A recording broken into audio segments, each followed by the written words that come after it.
ថ្ងៃនេះសូមអ្នកទាំងអស់គ្នាមកមើលវេយ្យាករណ៍នៅក្នុងមេរៀនទី17ទាំងអស់គ្នាជាដំបូងសូមមកមើលការបំបែកគេហស័ព្ទទម្រង់ណៃគេទាំងអស់គ្នាចំពោះទម្រង់ណៃគេក្រុមទី2គឺយើងគ្រាន់តែលុប mask ចោលរួចហើយយើងបូកណៃនៅពីខាងក្រោយទៅ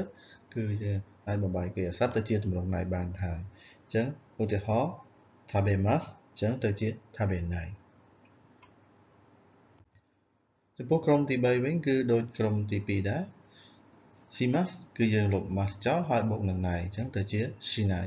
ប៉ុន្តែ kimas យើងលុប mask ចោលប៉ុន្តែ ki យើងបដូរជាកុហើយយើងបូកនឹងណៃអញ្ចឹងទៅជា konai វិញហើយចំពោះនាមបូកនឹង shimas វិញយើងបដូរទៅជានាមបូកនឹង shinai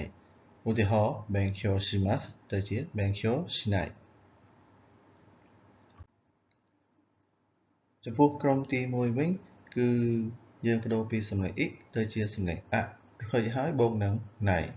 លើកលែងតែតួអក្សរ ik តែប៉ុណ្ណោះដែលយើងបដូរពី ik ទៅជា wa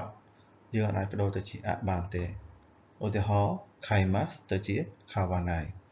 បន្តមកទៀត mochimas motanai kaerimas kaeranai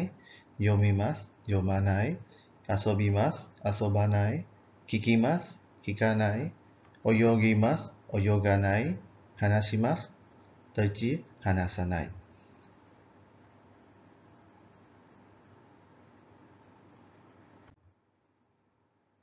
ឥឡូវយើងមកចូលមើលវេយ្យាករណ៍ទាំងអស់គ្នាវិញវេយ្យាករណ៍ទី1គឺទម្រង់ nai dekarasai ទម្រង់នេះមានន័យថាសូមកុំធ្វើអ្វីមួយឧទាហរណ៍ kokode shashin o toranai de kudasai គ្រានេះមានន័យថាសូមកុំថតរូបនៅទីនេះអញ្ចឹងទម្រង់នេះគឺមានលក្ខណៈហាមឃាត់ដែរប៉ុន្តែជាលក្ខណៈគួរសមឥឡូវនេះសូមអ្នកទាំងអស់គ្នាមកមើលលំហាត់អនុវត្ត A1 ហើយនិង A2 ហើយនិង B1 និង B2 ទាំងអស់គ្នា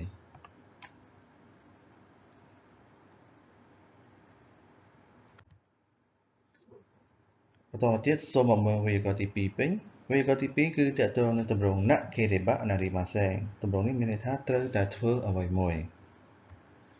ឧទាហរណ៍ hikoki no chiketo o kawanakereba narimasen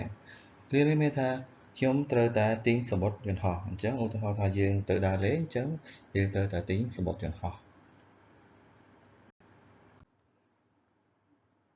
ឥឡូវនេះសូមមកមើលលំហាត់អនុវត្ត A3 ហើយនិង B3 ទាំងអស់គ្នា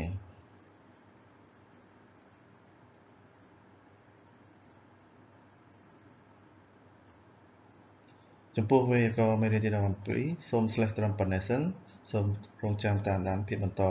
ទៀតសូមអរគុណ